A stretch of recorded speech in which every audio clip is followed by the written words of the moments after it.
Hello and welcome to today's lecture on multimedia networks. Multimedia communication is considered to be the holy grail of data communication. No lecture series or course on data communication is complete without a discussion on multimedia communication. I shall cover the various aspects of multimedia communication in 3 lectures, and this is the first lecture on multimedia communication. And in this lecture I shall cover the following topics. First, I shall give an introduction about mentioning what is multimedia. Then we shall consider how audio and video, which are the 2 important multimedia which can be digitized. Then the bandwidth requirements after digitization. Then we shall discuss the multimedia transmission requirements and SAS factors for audio and video. And based on this, the network performance parameters required for transmission of multimedia will be discussed, and we shall explore the possibility of multimedia communication through different types of networks such as circuit switch networks, packet switch networks, local area networks and internet. And as we shall see, there are many limitations and we have to overcome them by adding some functionalities or protocols such as RTP, RSVP and MBON, which I shall cover in this lecture. On completion, the student will be able to define multimedia, that means what do you really mean by multimedia. They will be able to explain how audio and video signals can be digitized and what are their bandwidths. They will be able to explain the SAS factors. I shall go into the details of this for audio and video transmission, and they will be able to state the network performance required for multimedia transmission, and then they will be able to explain the limitations of multimedia transmission through different types of networks as I mentioned. Now, let us come to the definition of multimedia. Multimedia stands for more than one continuous media such as text, graphics, audio, video and animation. In this context, this presentation that I am making can be considered as multimedia presentation, because I am using text, I am using graphics, I am using animation. However, commonly when 2 or more continuous media are displayed during some well defined time with user interaction is considered to be multimedia, and the most demanding of them are audio and video. So, we shall primarily focus on audio and video, although text, graphics, animation are also considered as multimedia, part of multimedia. What do you mean by audio? By audio we mean what we hear through our ears. Video is what we see through our eyes. So, let us now see how we can get the digitized audio signal, because we have to communicate through computer network which is digital in nature in most of the situations now, and as a consequence the analog audio signals are to be digitized. First, let us briefly consider how it is being done. As you know, the sound waves are converted to electronic form using microphone.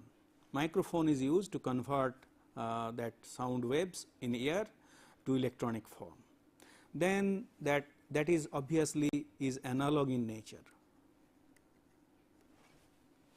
That analog signal is converted into digital form by using several steps. First thing to be done is sampling. So, you have to do the sampling of the analog signal based on Nyquist criteria, and we get what is known as PAM, pulse amplitude modulated signal, which we have already discussed earlier. Then a step is performed which is known as quantization. Quantization is performed with the help of analog to digital converter, and we get a digital output in terms of zeros and ones. So, here it gives you how it is being done for a sine wave. Here is the sine wave. So, this sine wave is sampled, and sampling frequency is has to be twice the maximum frequency, that means 2 f max. F max is the maximum frequency of the signal, and after sampling here it is quantized, because you have to represent the digital value by using some discrete numbers, and then these are converted into digital form by analog to digital converter. And by doing that, let us assume we are considering voice, and since the voice frequency is the frequency component remains up to 4 kilohertz, we can convert it to digital form by sampling at 8 kilohertz. So, when we sample at 8 kilohertz and we use a 7-bit analog to digital converter, the bandwidth required for communication of this digital voice is 56 kilobit per second. On the other hand, using sampling frequency of 8 kilohertz and a resolution of 8 bit, that means ADC has the resolution of 8 bit, we get a bandwidth of 64 kilobits per second. Whenever we have to record music on CD, the higher sampling frequency has to be used, because as you know, a music can have frequency components as high as 20 kilohertz, that is the maximum limit of our ear. So, as a consequence, the sampling frequency is 44.1 kilohertz, and the resolution, if you use 16 bit, then it gives you 1.411 megabits per second. We see the quite high data rate is generated. And of course, whenever we record in CD, usually it is stereophonic, so there are 2 channels. In case of voice, it can be single channel. That is why the data rate you have to multiply by 2 to get 1.411 megabits per second. And normally, as we shall see, this uncompressed data for both for audio and video, later on we shall consider video, has got higher bandwidth. So, some compression is used so that it can be efficiently communicated through the transmission media or the network. And in this case, for example, whenever you compress voice, that 64 kilobits per second bandwidth becomes 4 to 32 kilobits per second kbps, depending on the compression technique used and the nature of the voice. And similarly, the CD data, whenever it is compressed, you can from 1.411 megabits, it comes down to 64 to 192 kilobits per second. So, which can be transmitted at a much lower cost. So, compression is indispensable, as we shall see, not only for audio, particularly for video it is more important. Now, let us focus on video. Best way to understand electronic video signal is to understand how we get a picture from a digital camera. All of us are nowadays familiar with digital camera, and a digital camera has got a electronic sensors, that is called charge coupled devices, which is nothing but some semiconductor sensor, which converts different levels of light to electronic signals of different amplitude. So, the light intensity is converted into some electrical signal of different amplitude. If it is color, then the light is passed through an RGB filter, as it is shown here, and then the 3 different components, red, frequency and green. So, we get 3 different components from the same video. For example, here you have got an image. So, here you have got an image. This image can be converted into digital form, and whenever we consider video, it can be considered as a sequence of frames. For example, this is one frame, this is another frame, and when these frames are displayed fast enough to get the impression of, we get the impression of motion. As you know, we use the retentivity property of our eyes. Whenever the frames are flashed on the eye at the rate of say 50 frames per second, we do not identify the changes. That means it becomes continuous to us. So, that is why to get flicker free display, the frames are repeated 50 times per second. So, that is how we get video. So, essentially multiple video per second, multiple frames per second. So, how do you digitize it? What is being done? Each frame, which is an image, is divided into small grids called pixels, and for black and white TV, gray level of each pixel is represented by 8 bit. So, if you represent by 8 bit, that can be for each pixel will give you 8 bit data. In case of color, each pixel is represented by 24 bits. So, 8 bit for each primary colors, 8 bit for red, 8 bit for green, and 8 bit for blue components. So, in that case, for each pixel you will require 24 bits. For example, let us assume a frame is made of 640 by 480 pixels, which is essentially used for our for in case of your CD, storing the pictures in CD, I mean video signals in CD. And the bandwidth requirement for this is 2 into 25 into 640 into 480 into 24. Actually, it is repeated 25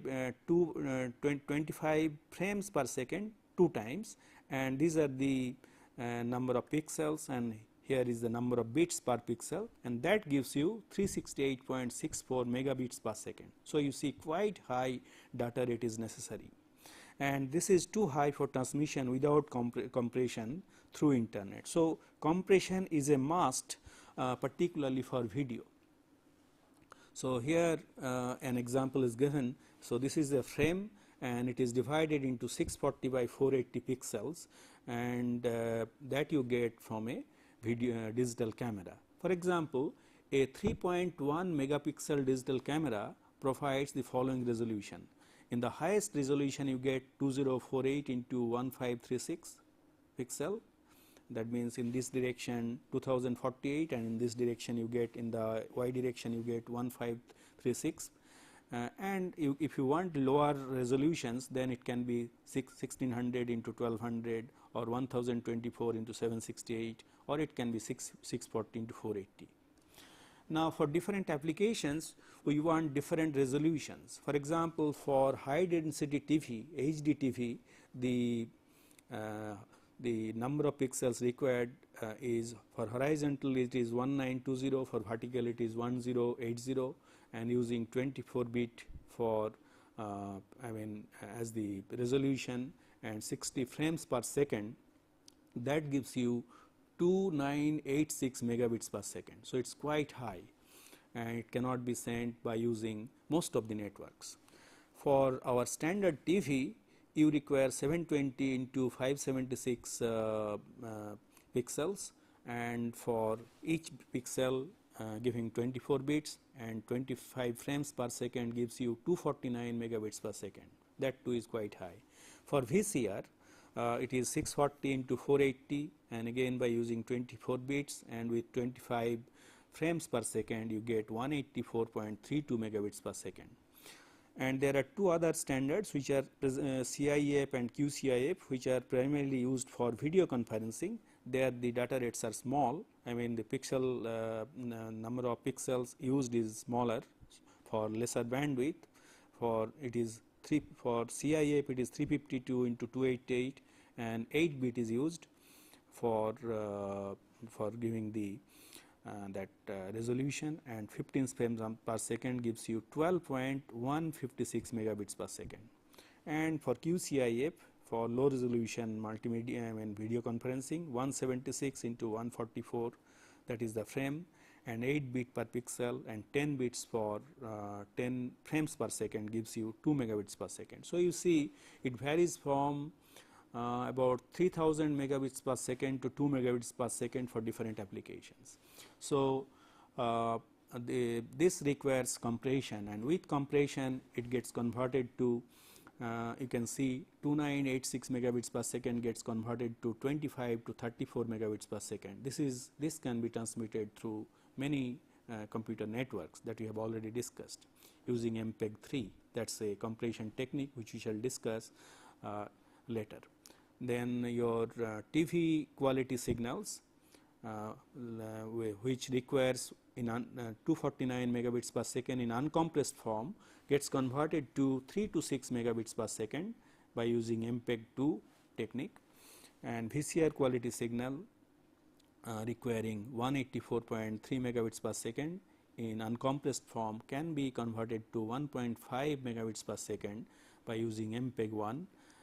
So, you can see it is the bandwidth required is greatly reduced, and CIF, for CIF you can use H.261 compression technique to give you a data rate of 112 kilobits per second, and for QCIF by using MPEG-4 you can generate less than 64 kilobits per second data rate. So, you see after compression the bandwidth is becoming much smaller, which can be communicated through many many networks that we have already discussed. Now, let us look at the qualitative requirements needed for multimedia transmission. For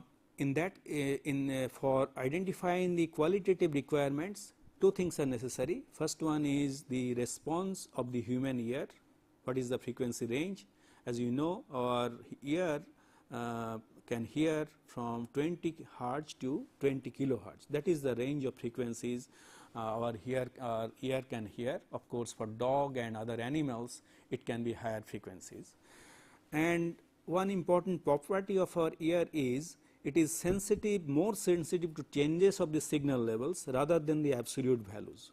That means the absolute values are not that important, the changes are more important. So, it is more sensitive to changes rather than the absolute values. So, this characteristic of the ear has to be utilized or exploited when we do multimedia transmission. Similarly, whenever we look at the response of the human eye, we have to utilize the property of our eyes. As we know, as I have already informed, whenever some image is flashed on the eye, it retains that information for few milliseconds before it dies down. That is called the retentivity of the eye, and that can be exploited for compression and essentially and later on for communication. Then there are some tolerance of error.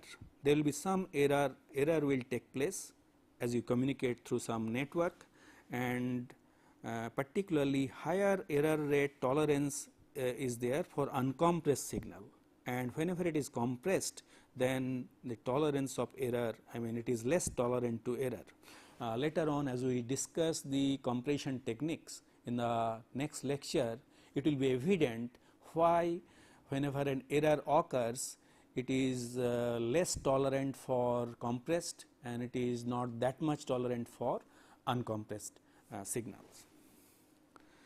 And tolerance to delay and variation in delay, here also as we shall see, there is small tolerance for live applications. So, whenever it is not live application, then we can tolerate larger delay and variation in delay. And possibly the most critical aspect is the lip synchronization. Normally voice and video, these two are recorded separately, compressed separately, transmitted separately, but it is necessary to have synchronization so that there is lip synchronization. When somebody is singing, then lip synchronization has to be done with the audio. If it is not there, it will look very odd. That is why this lip synchronization is a most critical aspect for multimedia communication. So, the audio and video signals are to be synchronized. Later on we shall see how it is being done.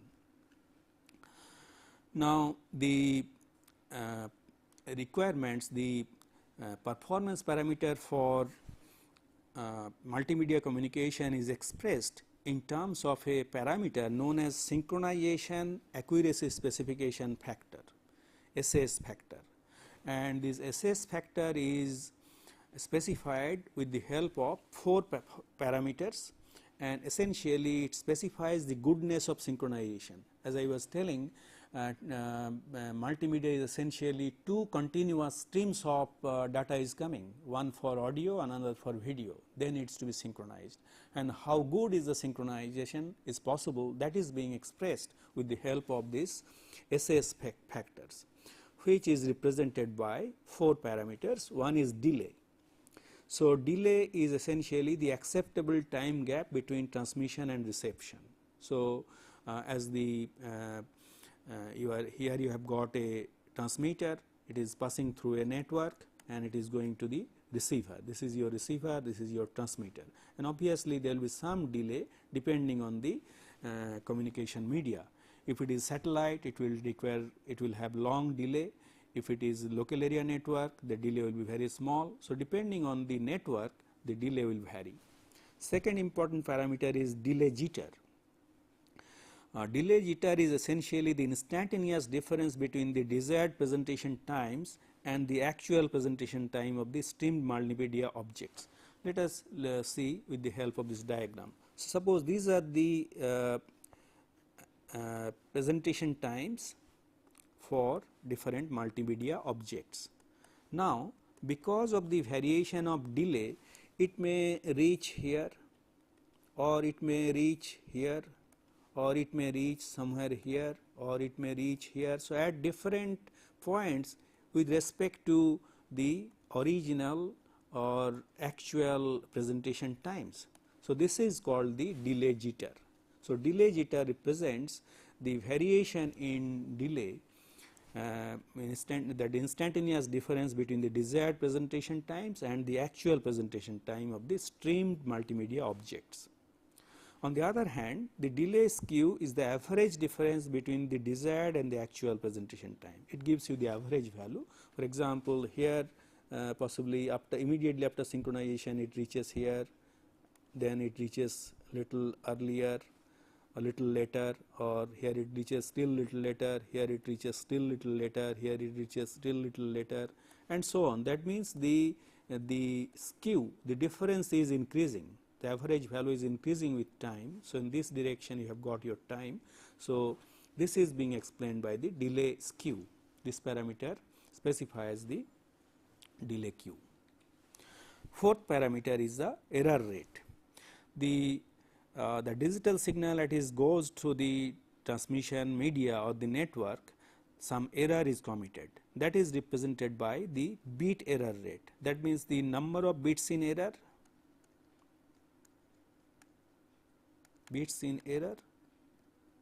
and total number of bits. That gives you the bit error rate. So, with the help of these 4 parameters, the performance I mean the synchronization accuracy specification is specified. Now, let us consider it in case of audio. In case of audio, the particularly for conversation, one way delay should be 100 to 500 millisecond range. It should not be more than this, which requires echo cancellation. Then the delay jitter has to be 10 times better than the delay. For example, if the delay is 100 millisecond, then the delay jitter should be less than 10 millisecond. So, it should be 10 times better than the delay. Then lip synchronization should be better than 80 millisecond. That means the time gap between the audio objects and the video objects should be less than 80 millisecond. and bit error rate should be less than 0.01 for telephone, that is voice, less than 0.001 for uncompressed CD, for less than 0.0001 for compressed CD. So, you see the requirement, that error rate, bit error rate requirement is more for compressed CD than the uncompressed CD. The reason I shall explain as I shall discuss the compression techniques in the next lecture. Now, let us look at the SS factors for video. For video, the delay and jitter requirement is less than 50 milliseconds for HD TV, high density TV, less than 100 millisecond for broadcast quality TV, and less than 500 millisecond for video conference. And error rate is less than 0.000001 for HD TV, less than 0.00001 for broadcast TV, and less than 0.0001 for video conference. So, for HD TV, the bit error rate requirement is more stringent than the video conference. Now, let us focus on the traffic characterization parameters. Traffic characterization parameter arises because of the variability of the bit rates. It is divided into two categories. One is constant bit rate applications, for example, uncompressed digitized voice transmission. Whenever voice is transmitted or video is transmitted in uncompressed form, it gives you a constant bit rate, that is being explained by constant bit rate. On the other hand, whenever audio or video is compressed, different parts of the video or different parts of the audio will not be compressed by the same amount. The compression ratio will not be same of different parts of the audio or video. As a consequence, it will generate variable bit rate.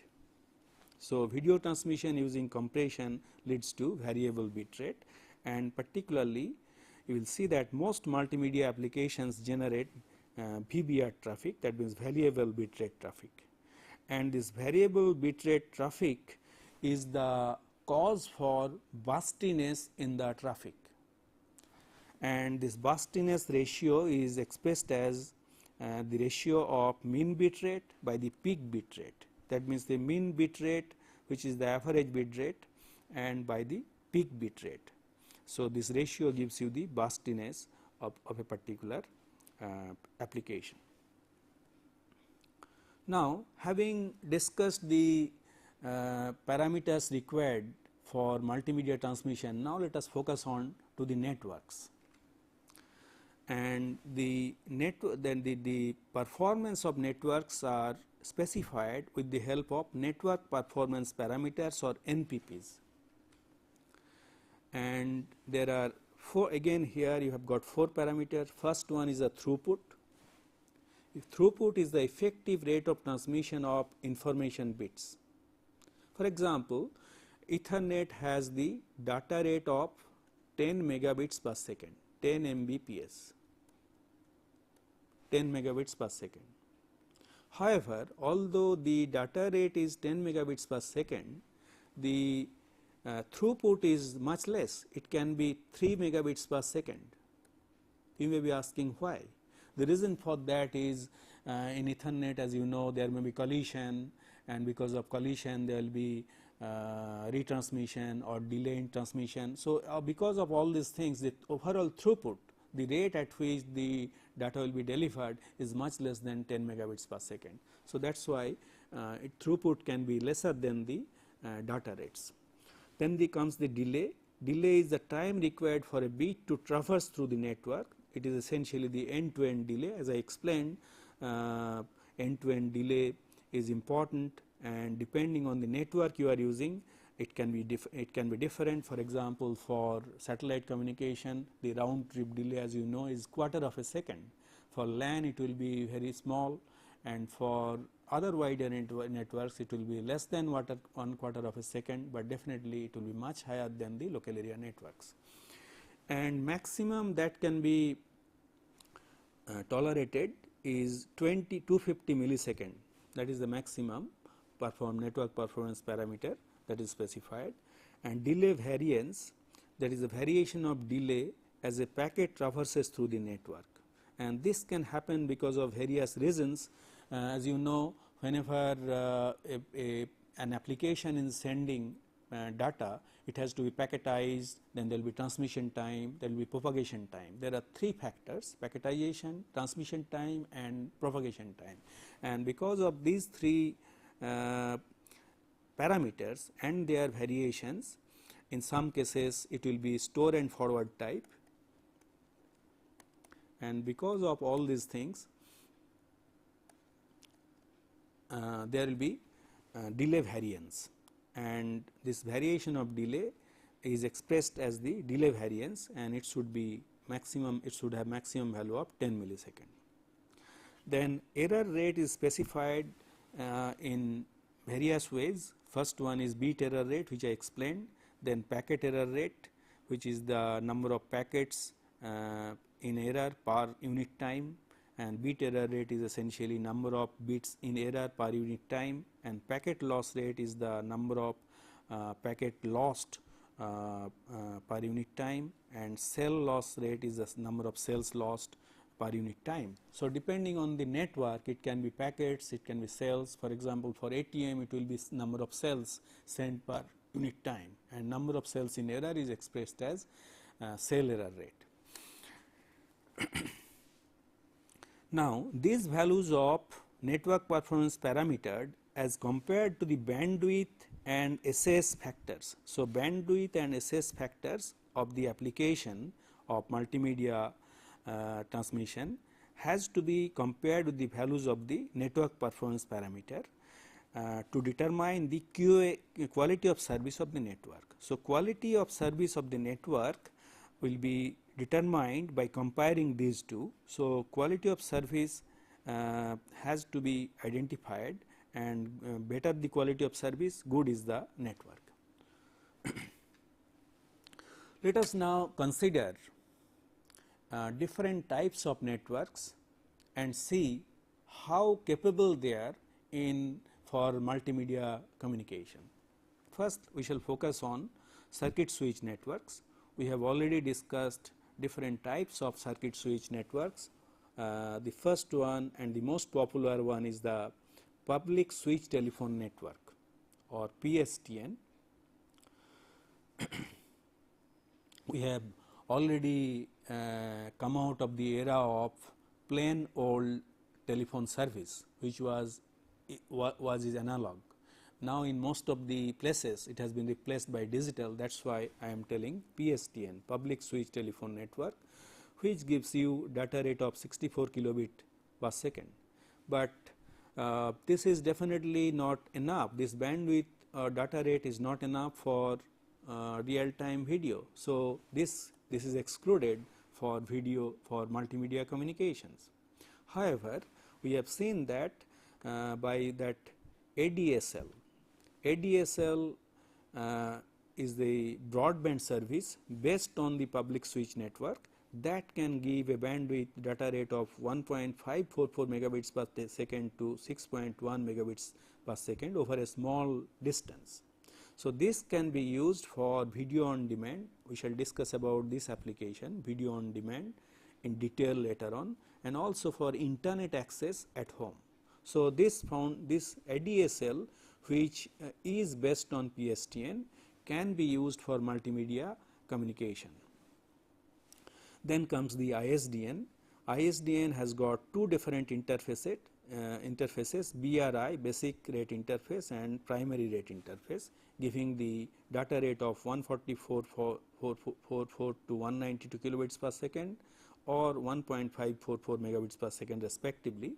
And this BRI is suitable for, this interface is suitable for digital voice and video conference, and PRI is suitable for compressed VCR quality video. We have not discussed ISDN, so let me very quickly go through the ISDN, give you an overview of ISDN before we come to other circuit switch networks. ISDN was developed in 1980s to allow the digital transmission of audio, video and text over existing telephone network. So, basic idea was to convert into digital form instead of keeping it analog, and it used common multiple channels in interleaved manner by using time division multiplexing. There were 4 popular types of channels. First one is A type, which is 4 kilohertz analog telephone channel, B type 64 kilohertz digital PCM channel for voice and video, C type 8 or 16 kilobits per second digital channel, then D type 16 kilobits per second digital channel for signaling. This is primarily used for out of band signaling, which we have discussed in detail. Now, as I mentioned, there are 3 basic types of interfaces, of which 2 are more popular. Basic rate, it gives you 2 B type and 1 D type. So, these 2 are interleaved, the 3 channels are interleaved, and primary rate, in primary rate 23 B type and 1 D type are interleaved together, and in hybrid 1 A and 1 C, 1 A and 1 C, these 2 are interleaved together. So, this hybrid one can be considered as a replacement of this that pure and old telephone system, that is your analog one. So, here it gives you the 2 types of interfaces. This is your BRI, basic rate interface, which are primarily used for home and small business houses. Here as I mentioned, 2 B type 64 kilobits and 1 D type 16 kilobits, these are provided. Of course, there is some overhead 48 kilobits per second with total band data rate of 192 kilobits per second, and this will require one network interface at the home, and from the network interface it goes to the ISDN office or ISDN exchange, telephone exchange. And the PRI one was developed for little bigger business houses, which gives you 23 B channels and 1 D channel of 16 kilobits per second, and these 2 together gives you a all these together gives you a data rate of 1.544 megabits per second, and which can give you many advantages and multimedia transmission. And this will require 2 interfaces, NT2 and NT1. NT1 is the same kind of interface as it is used in BRI. It is essentially you can say the interface which goes to the ISDN exchange, and NT2 can be a PBX, with the help of which it will do some kind of demultiplexing to a number of places. So, these 2 are necessary for interfacing to ISDN exchange. Now, let us go back to our previous slide. So, here we see that with the help of the PRI you can get compressed VCR quality video. You cannot have the TV quality video, but compressed VCR quality video transmission is possible by using PRI. Then you have got lease lines, which I explained earlier, having data rates varying from 384 kilobits per second to 274 megabits per second for fractional TI to T1, T1, T2, T3 and T4, giving you different types of capabilities starting from video conferencing, VCR quality video, broadcast quality video and HDTV for different types of lease lines. Then we have already discussed SONET, which is based on optical communication, giving you bandwidth data rate varying from 51.84 to 2844 megabits per second, and it is available in multiples of 51.84 megabits per second, and definitely it is very suitable for multimedia traffic. Now, the circuit switch networks gives you very good quality of service capability because of circuit switch services is excellent because of end-to-end connectivity. So, a circuit is set up, and after the circuit is set up, you know that whatever delay is there, that is constant. So, delayed jitter is not present. So, a digital pipe is available and continuously data is available. As a result, the quality of service is very good for the circuit switch networks.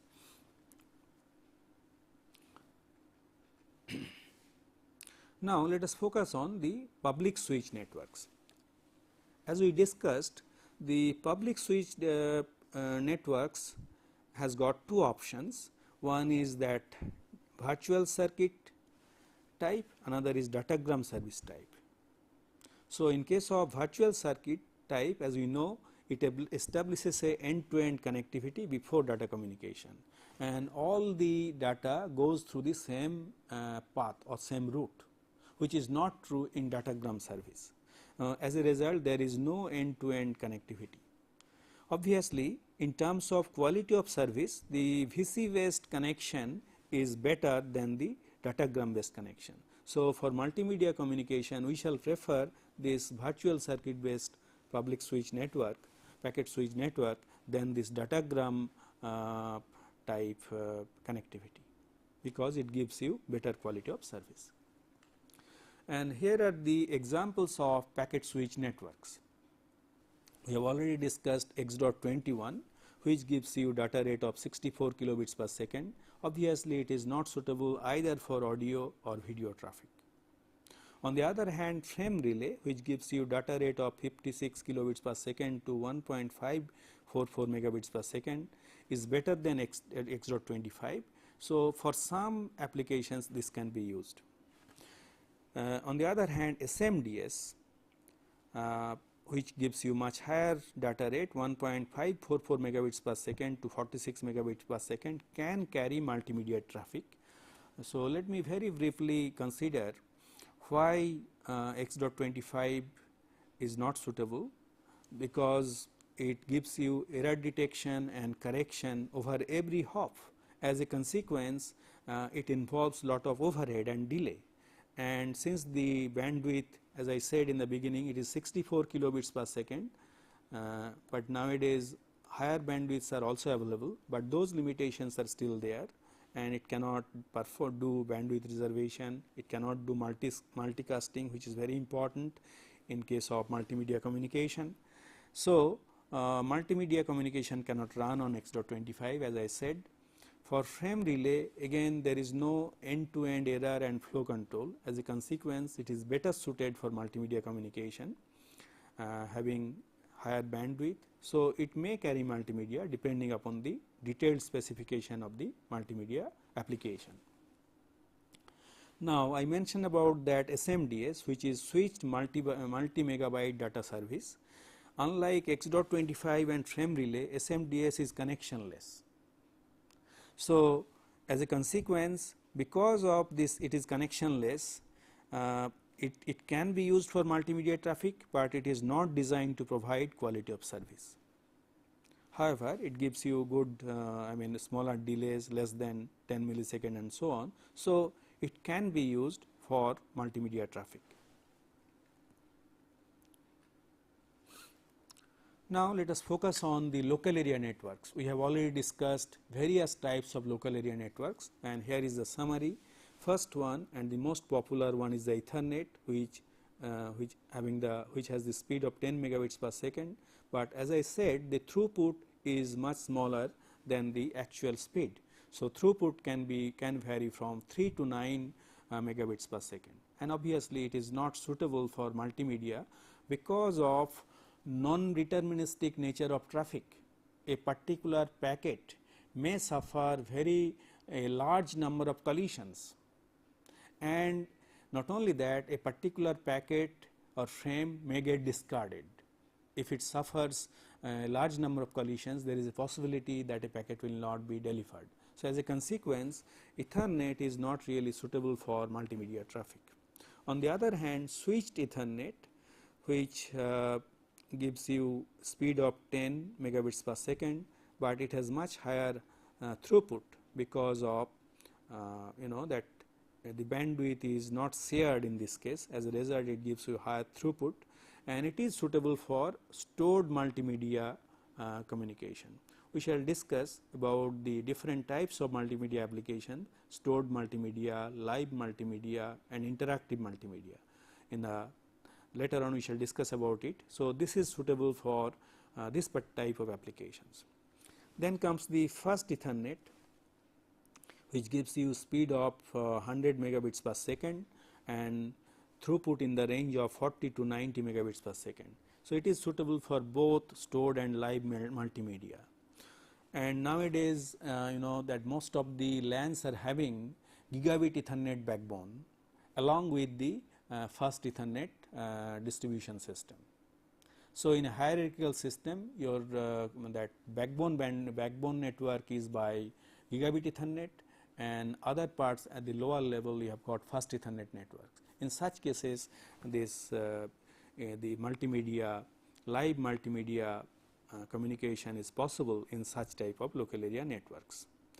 So far as the older rings are concerned, the token ring with speed of 4 megabits per second and throughput of 3.8 megabits second is not suitable. Token ring with 16 megabits per second data rate or speed having throughput of 15.5 megabits per second can be used for audio and video communication. FDDI2 with 6.144 megabits per second can be used for constant bitrate broadcast TV, and ATM, which is based on BISDN, broadband ISDN, is very suitable for multimedia traffic, and it is actually designed for multimedia traffic. It is based on circuit switching concept, and it gives you a speed of 34 to 155 megabits per second. As a consequence, ATM is very suitable for multimedia communication. Now, let us focus on multimedia over network, which is the most popular and important. Unfortunately, like many other technologies, the internet was not designed to carry multimedia traffic. So, when the internet was designed and evolved, in those days multimedia traffic was non-existent. It was essentially for data communication of emails and other information, not really for multimedia, at most some graphics. So, it was not really designed for multimedia traffic, and as we know, we have discussed two protocols, TCP and UDP. TCP includes connection establishment, error control, flow control, congestion control. We have seen all these things put lots of overhead and leads to delay and delay jitter, and as a consequence TCP is not suitable for real time multimedia traffic. On the other hand, UDP, which is connectionless protocol at the transport layer, can deliver real time data. However, as you know that UDP is unreliable, there is no error control facility. As a consequence, if error can be tolerated as with uncompressed audio and video, this UDP provides an alternative for multimedia communication. However, you will require a number of enhancements. You have to add some more functionalities and protocols to make the internet multimedia ready. Let us see what are the enhancements, what are the additional protocols that can be used to make the internet multimedia ready or multimedia enabled. First one is the multicasting. This is one very important requirement for multimedia. Multimedia is usually not between two persons, say it is not one to one, it is not for one to one communication, it is essentially for one to many. As a consequence, it is essential to have multicasting feature. Unfortunately, original internet protocol is a best effort unicast approach. Here there is no concept of multicasting. So, you have to add something on top of this, which is known as IP multicast, which is an extension to original IP protocol to support dynamic and distributed group membership, multiple group membership, and multiple send receive nodes. So, IP multicast protocol or feature has to be added on top of IP to make the internet protocol multimedia enabled. Another important feature function that is known as multicast backbone, which has evolved or has been developed to support multimedia to give you real time implementation of IP multicast. Let me give you an overview of what we really mean by multicast backbone. So, it can be considered as an internet radio or TV. You are already familiar with the broadcast radio and broadcast TV. There are radio stations and TV stations which continuously broadcast radio and TV signals, and with the help of our receivers and television sets, we can tune to one of the stations and get the radio and TV signals that we get through air. But here we would like to get through internet. How it is being done? An user will call up and ask a particular service, or he will want a particular movie or some particular type of music, and it will view uncompressed movies. And how it is being implemented? It is implemented in this way. It is a virtual overlay network on top of internet. So, the existing network is there, and on top of that there is a virtual overlay, and that is being shown in this diagram. It consists of multicast islands connected by tunnels. So, here is a multicast island. It can be a local area network as it is shown here, or it can be some other types of networks which we have already discussed, which have the multicasting facilities. So, each of these islands has got multicasting facilities in them. Then these islands are connected by what is known as tunnels with the help of routers, these M-bone routers, and through these routers they communicate with each other to give you the connection through the network. Then other enhancement required is UDP. UDP is more suitable for TCP for interactive traffic, but it requires services of RTP, a special type of protocol, real time transport protocol, an application protocol designed to handle real time traffic. It uses an even numbered UDP port, and the next number used as a companion protocol for real time control protocol. So, RTP used for data communication and RCTP used for control signal communication, and RTP provides end-to-end transport services to real time audio, video and simulation data. However, it does not give you QoS guarantee. Another important protocol that has been developed, that is known as RSVP, and it gives you a signaling protocol over IP, and it is runs over IP to provide the necessary quality of service, and it has got two components for flow specification. So, and actually you will require some flow based QoS model. So, two specifications are there. One is RSpec, which defines the resource specification required by the multimedia application, and TSpec, which defines the traffic characteristic of the flow. That means whether it is constant bit rate, variable bit rate and so on. Now,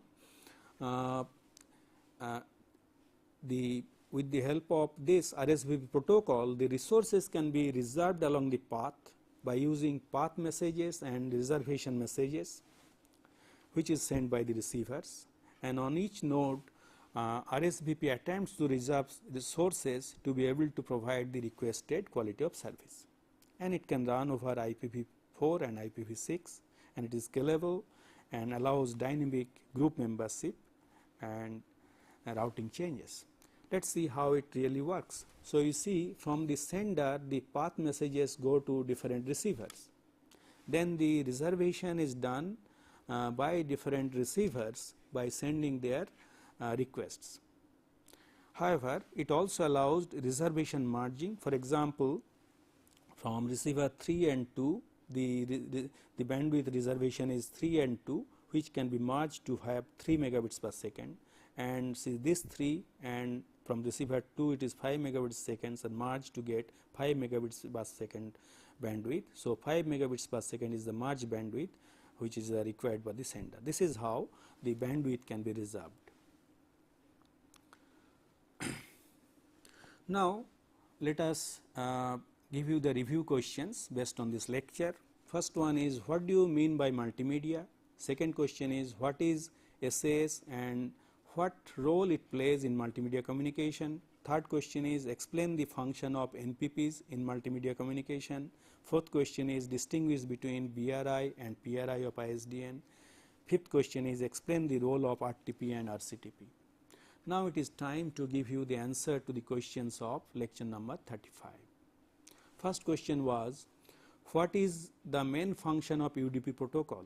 Answer is, UDP is responsible for differentiating among multiple sources and destination within one host. The multiplexing and demultiplexing operations are performed using port mechanism, which I have explained in detail in the last lecture, how multiplexing and demultiplexing is done. Second question was, why pseudo header is added in a UDP datagram? As you know, UDP header has got the information of source port, destination port, but it has got no information about the IP addresses. So a pseudo header is added, a 12-octet pseudo header is used for checksum computation by UDP. The purpose is to verify the UDP datagram has reached the correct destination, and destination addresses are essentially the source IP address and destination IP address. So this pseudo header is added and for computation of checksum in case of UDP. Third question was, how TCP establishes and terminates connection? Answer is, for connection establishment, TCP uses three-way handshaking protocol, as I have explained in detail, and for connection termination, four-way handshaking protocol is used for termination of connection in both directions. Fourth question was, what are the advantages of DNS, domain name system? As I mentioned, DNS allows meaningful high-level symbolic names instead of IP addresses, and which is more convenient for humans, and it uses hierarchical naming system, which has many advantages over flat addressing used earlier, and it is very efficient because of the use of distributed databases where authoritative records are stored. Last question was, explain how FTP works. FTP sets up, as I mentioned, two simultaneous connections, one for control and another for data. Control connection persists for the entire session. Data transfer connections and data transfer processes are created dynamically as and when required. The session is terminated when control connection disappears. This is shown in this diagram again, the control connection and data connection, and how the data transfer takes place from one place to another through internet. So with this, we come to the end of today's lecture, and in the next lecture we shall discuss about the compression techniques, which is indispensable for multimedia communication. Thank you.